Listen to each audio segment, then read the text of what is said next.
It is day 4 of the election of 2020, and a winner has not yet been called, mostly because Nevada is taking longer to count votes than it takes for Trump to learn that women, in fact, are not objects. It has been a tense 3 days. Biden scored a huge win Wednesday after Michigan and Wisconsin flipped back to the Democrats, and he gained a crucial 26 electoral votes. Now, a total electoral count is tricky since some outlets, including the New York Times, have yet to call Arizona's 11 electoral votes for Biden. But the best case scenario is that Biden only needs 6 more votes to win the presidency. Coincidentally, Nevada has 6 electoral votes. Unfortunately, it seems like they're using a goddamn abacus to count the votes.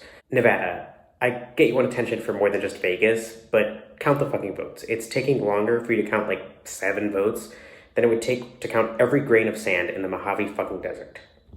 Given that Nevada's count has slowed to a crawl, the country's attention has shifted to Georgia and Pennsylvania, where Biden now has gained narrow leads.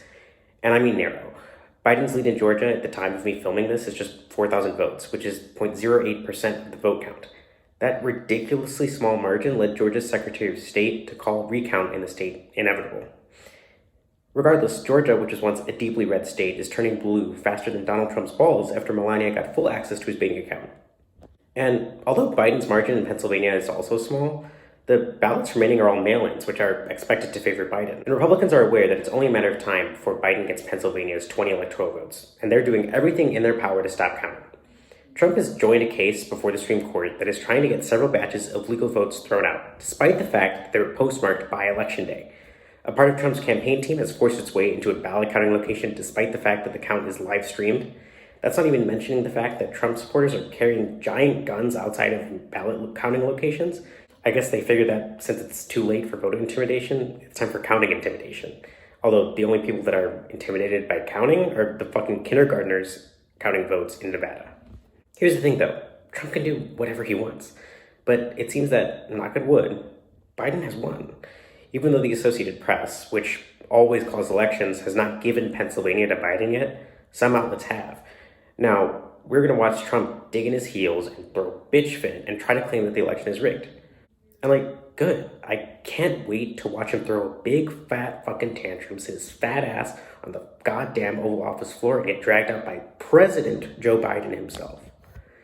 And if you're sad that Trump is losing, first, why are you watching this video? Clearly, to you, I'm just liberal propaganda.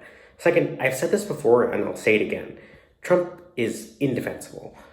Trump supports extreme nationalism, hatred of the press, targeting immigrants, and suppressing the word of the people and democracy. Do you know what all of those things have in common? They're all elements of fascism. In a few decades, Trump is going to be seen as the Hitler of the United States, except instead of failing art school, Trump failed the 3rd grade until his daddy paid for him to pass. I have never heard any evidence-backed reason that someone supports Trump.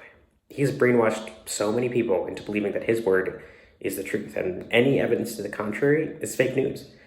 And even when Trump is dragged out of the White House, Trumpism will continue. Basically, even though it seems that Biden is going to be our next president, we have to stay vigilant. Trump will do everything he can to stay president, which includes encouraging his supporters to take violent action. He might even try to convince Melania to show the minimal amount of affection to him if it means more women would support him. We have to ensure that Trump leaves the White House and Biden gets sworn in. I will post another update when Pennsylvania or Nevada is called. Until then, I'm Arj. Thanks for watching.